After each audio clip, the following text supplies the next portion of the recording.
thanks for being part of Smart 24 TV and in all parts of the East African region. My name is Jorrum Ssonko and welcome aboard to the Policon. Here we discuss politics and economics. Well, pretty much a situation that this comes into the month of December, where we are steadily welcoming the new year. Just a few weeks time we shall be welcoming the new year. But before that, as we look throughout the entire year, looking at how the economy has been struggling, the levels of inflation, and also quite a number of situations that have led to some crisis, not only in Uganda but away from Uganda. Look at countries like Kenya. Kenya, on the other hand, has a new president. They did have elections in August. But then they are the strongest economy on the East African region, so anything that happens from there greatly affects us or has an impact on Uganda's economy. Well, and on this particular episode of the Policon, we are discussing patriotism for sustainable investment and socio-economic transformation of our country here, Uganda. And joining me to discuss more of this particular one is Major Retired Awich Pollar, who's the Director Affairs NRM. The NRM government has been in power since 1986, and they are currently the same government in power led by President Yoweri Museveni. Many thanks for joining us. Thank you so much, and greetings to our viewers. Okay, and speaking of patriotism, I want to believe right from our childhood, once we heard about patriotism, the idea or the essence of patriotism was all about love for one's country. And more sort of discussions between patriotism and nationalism and all that were moving in the same path. But currently now, my first question would be, how patriotic are we as a country towards developmental ideas? Okay, the direct question is, how patriotic are we as a country? Okay. It's a judgmental question that would need my sense of judgment, so it can be my view about the extent or the scope may be different from somebody else's view about the extent or the scope. But permit me that we should share with our viewers what we mean by patriotism, or what is the essence, because before we start to grade and scope the gravity or the in-depth of people's patriotism, we should share with the people what is patriotism. Patriotism, of course, as we all know, is a sense of love above self, but the above self is a love for the country. Now, we already know that in current jurisdiction, states are governed according to the current geopolitics or geographical definition of a state. In our case, Uganda became the current Uganda as by 26th of February 1926. No, 28th of February 1926, and presumably that is the date the last map of Uganda was drawn. Remember, Kisoro was part of Rwanda, West Nile was part of Kenya, and all this.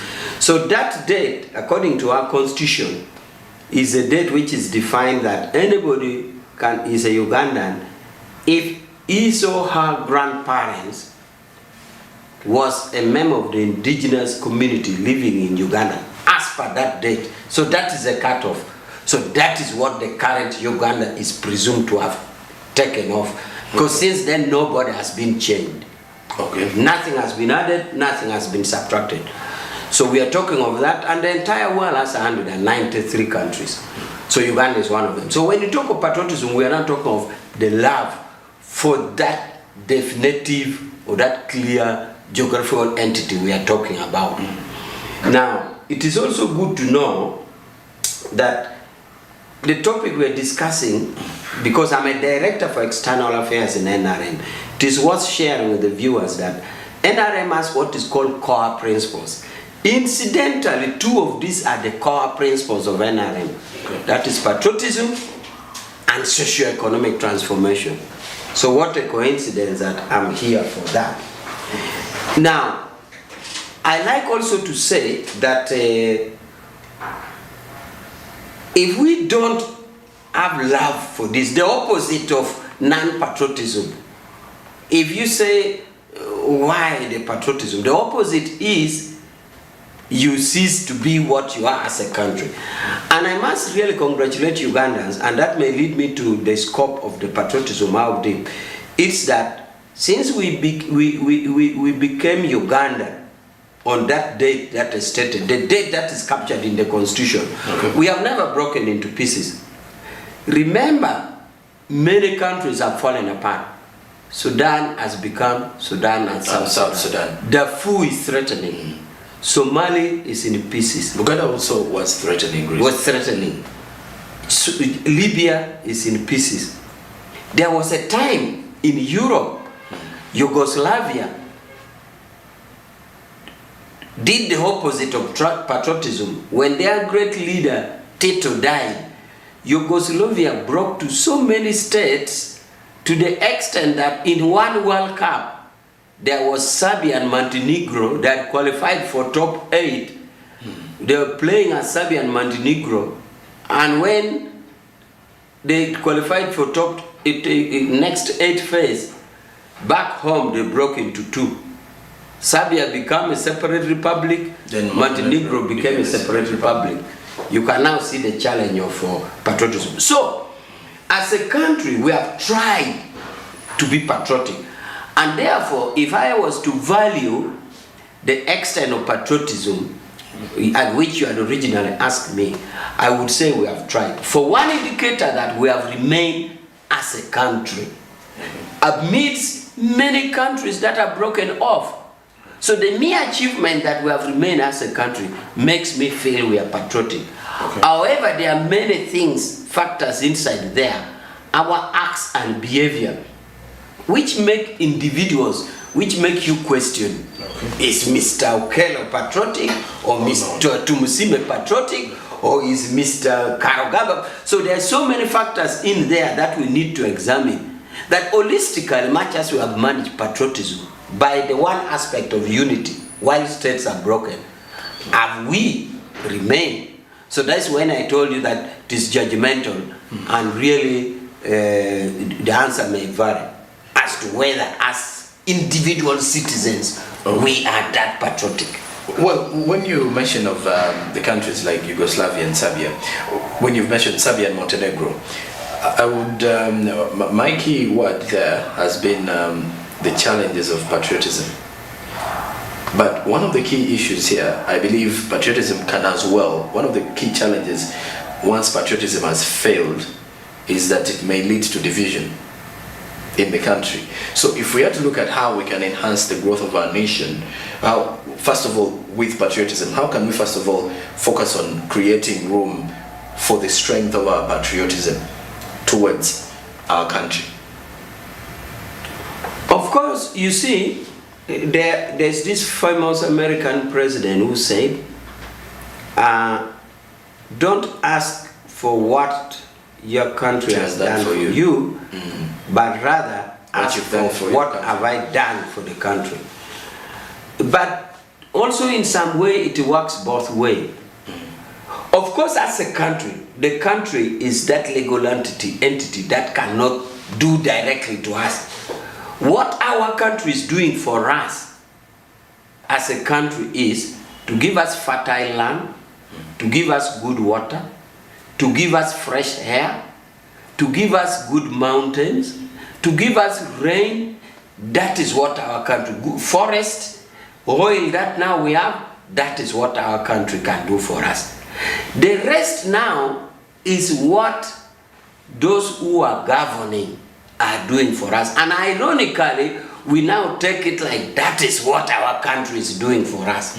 Okay? But the country is doing to us through other people. So now, this now brings us to factors actually that affect that patriotism. Okay. For example, we have time and again told our colleagues, actors in the governance, or those who run public matters, that please don't use public resources in the way that it is not meant, what you call corruption.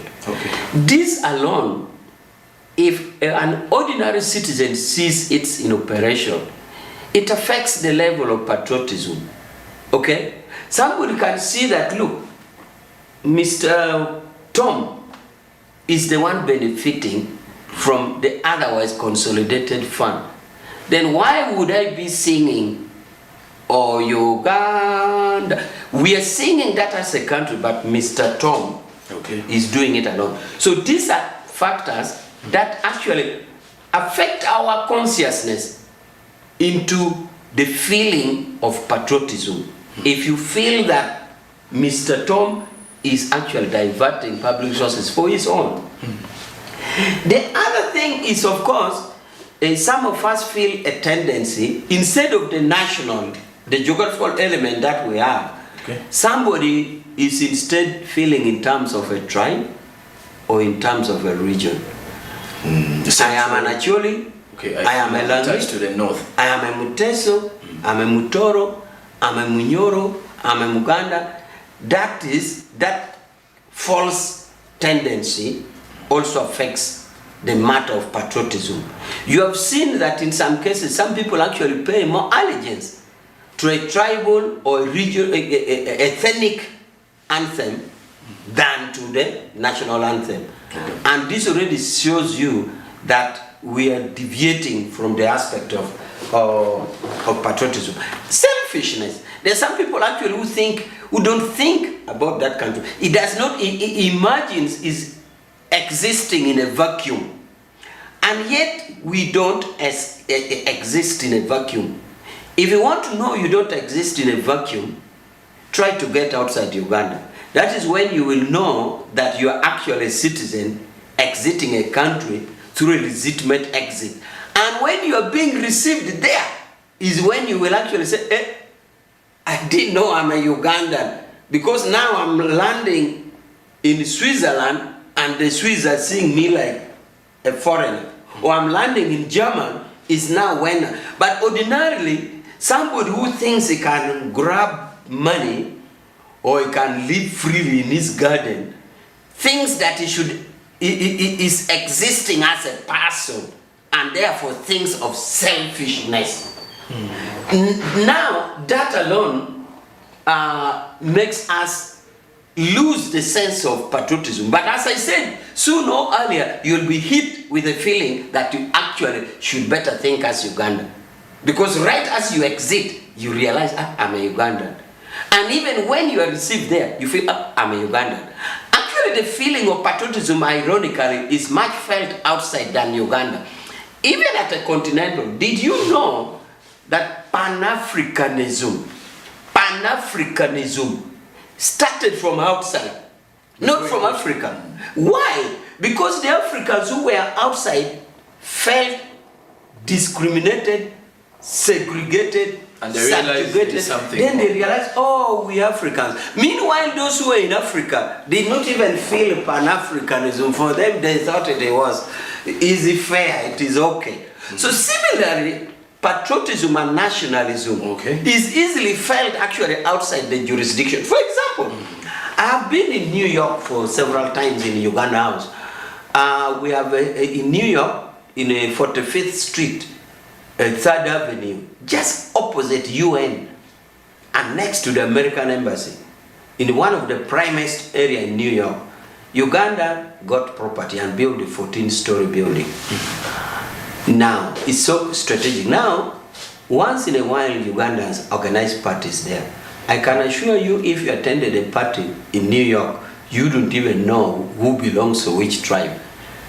Even if they play a Kiteso song, people will dance.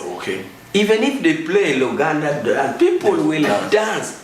Even if you play Kinyankole, people are happy. One time I asked them, I said, you people, why don't you be this oneness at home? You first wait when you are far. It's then when you are when you become a unity. Yes, it's because it's a reflect action. Here you feel you are Jolly, you are Mutoro, you are Mnyankole. But when you are there, you are pushed us one. So did devil. Maybe we should first take all of us abroad and bring them back. Okay. That is when we shall have the patriotism. Because here we take it for granted. And I dare say it's the same thing which happened with Africanism. African. That is why even Pan-African started from outside. So these factors, in a way, has affected our patriotism. So it is symbiotic in a way. What your government has done for you, although the other American president said, ask what you have done. But here, if the public holders of office are making the people not feel the benefits, it erodes the sense of patriotism. It erodes the sense of patriotism.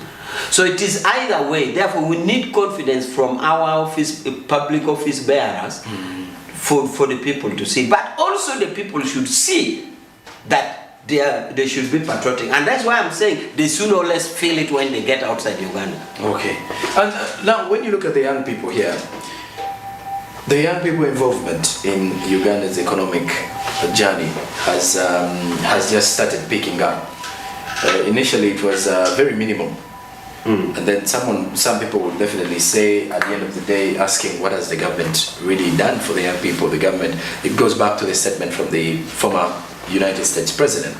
So what ways are we going to push for the involvement of the young people into our economic shape-up? Yeah, but let me first comment about the young people. Okay. That the young people could be right in demanding that what has government done, because the whole thing of building this specimen called Uganda has not started today. So the young man may not have directly participated, but our grandfathers did. So he's right to ask, because to build that entity called Uganda, it took a period of time. Whether the fight against colonialism or the little thing that we have now, the little road or the Bank of Uganda that you see, even the existence of a state. Because if our grandfathers had not been together, we would not have had this country. So they are right to ask, they are right to demand. But also, it is also time for us to draw to their attention that while you ask what the government or what the country is doing for you to be patriotic, should also ask for what you have done. And I think at some appropriate moment, it will now call upon to see specific points of intervention by the government, by the state, to stimulate this youth participation. Because we need to stimulate them, we need to invest in them so that they do the production. If we think we can let them do it on their own, it is challenging, because you may not provide for them in terms of material production, but the conducive atmosphere, the policies in place, the framework system enables them to pick up. But of course, to some extent, the capitalization, real capital. But remember, framework is itself capital. So it's one thing to say, go on your own, do what you're doing, without guidance, without policy framework, without legislation, without things in place. So it is either way. Now, it is therefore right and fitting for the youth to ask and to demand, and it is upon the duty bearers to ensure that framework policies are in place. And as far as us in the NRM is concerned, we have framework policies. We first of all have the manifesto. A manifesto is what we have marketed to the people to give us the mandate for 5 years. But this manifesto, we don't pick it from the bloom. We pick it from the National Development Plan. It is not our own. It is part of the National Development Plan, and it is part of the Vision 2040. So it is how we think we can push this country forward. So all the youth intervention areas are in there. So while the youth ask, for us, like the party who now have the mandate of the people, for us as a party who have a social contract with the people, we ensure that we devise policies in terms of manifesto that is executable for 5 years, and in it, it has the youth. Okay. And the young people now, we want to see them involved more actively, not only in the politics, because they are more verbal when it comes to the political scene, but we also want to see them participate in the economic shape-up of our country. How is that going to be possible? Because now we're checking on the patriotism levels. How do they love their country? Do they have that love towards engaging in these economic discussions, or they are still showing or giving it a blind eye?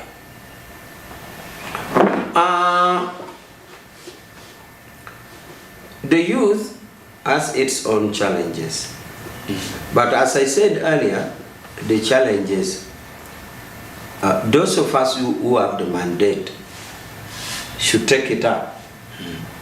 Because as you grow up, you need guidance. So it's not enough to look at them and say they are reckless. No, it is us to provide guidance. And that's why I said earlier that you need to put in place policies that enable and promote their direct participation. I repeatedly said that the policy framework could be in terms of creating an atmosphere. Security is provided, the road infrastructure is provided, make sure they are healthy.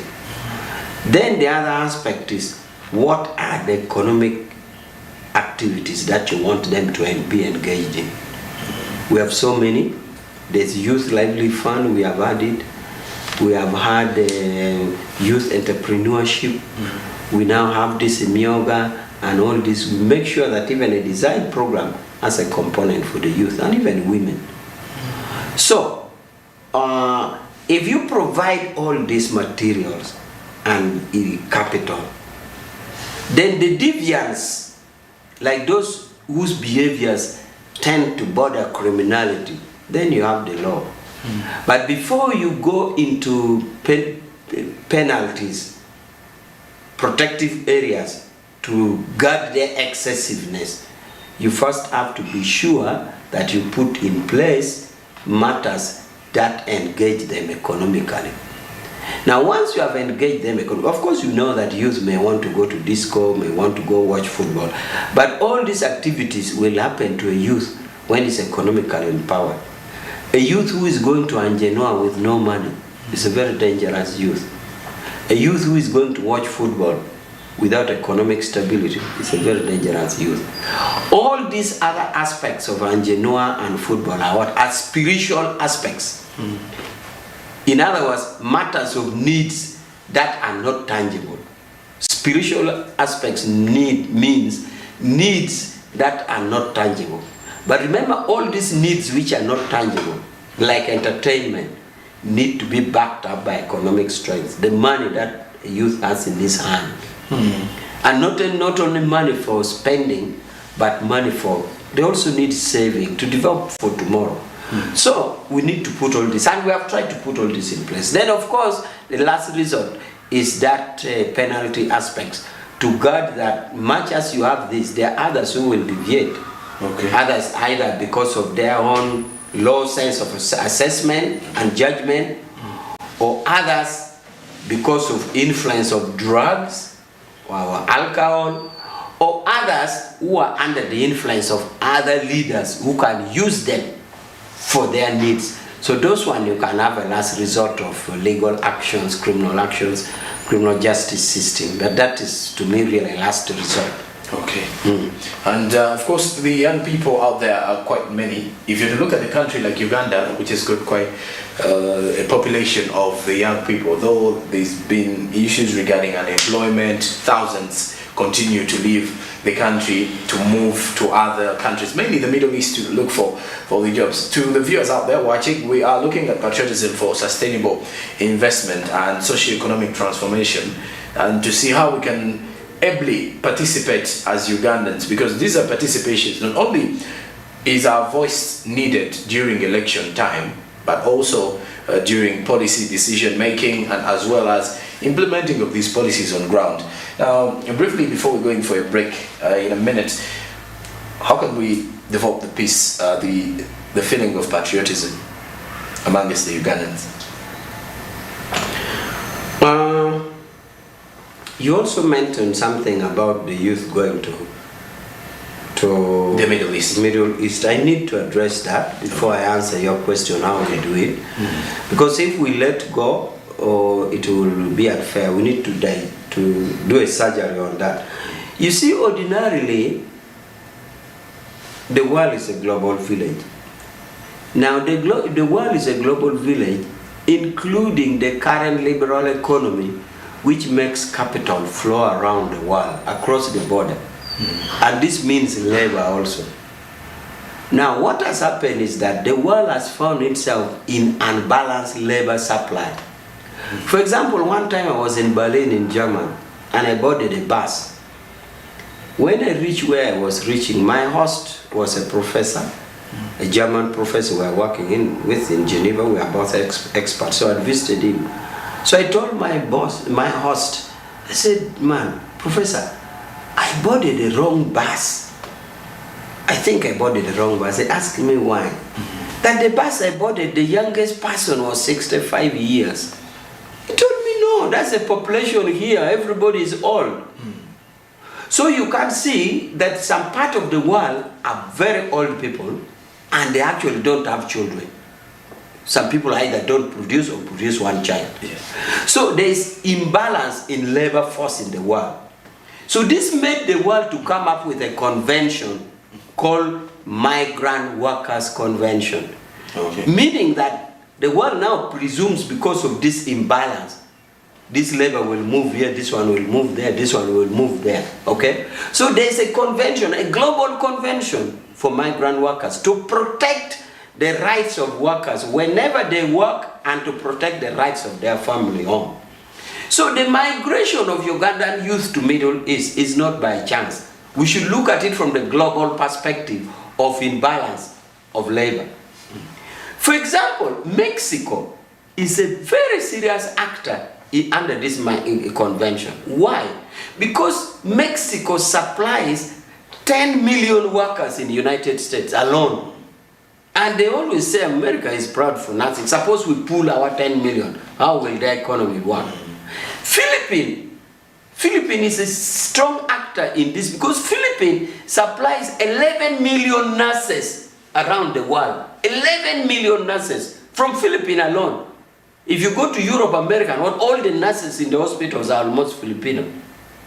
So we should look at the migration of labor across that. But because some of us have not seen wide and far, we only see Ugandans going to Middle East. We have not seen the other part of the world. So we don't have the global aspect of labor imbalance. We don't even seem to think that the world sees it and therefore has passed a convention called migrant workers.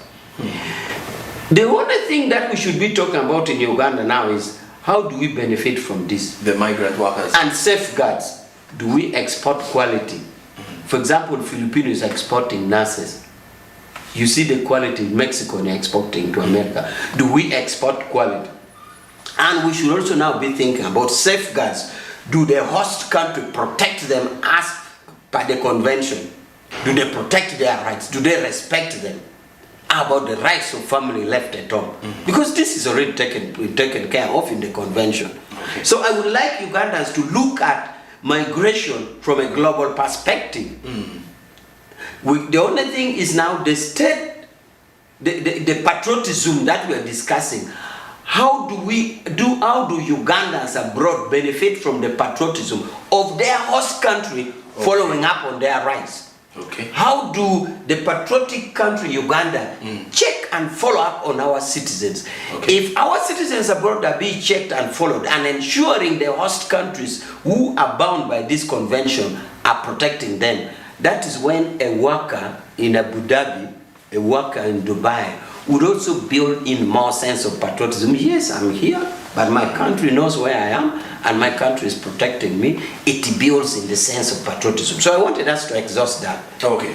Major, when we do return, we shall be looking at how we can develop the feeling of patriotism and unity because that is what you were going to mention about. So to all the viewers out there, stick around. We continue with more of our discussions here on the Policon, where we discuss politics and economics.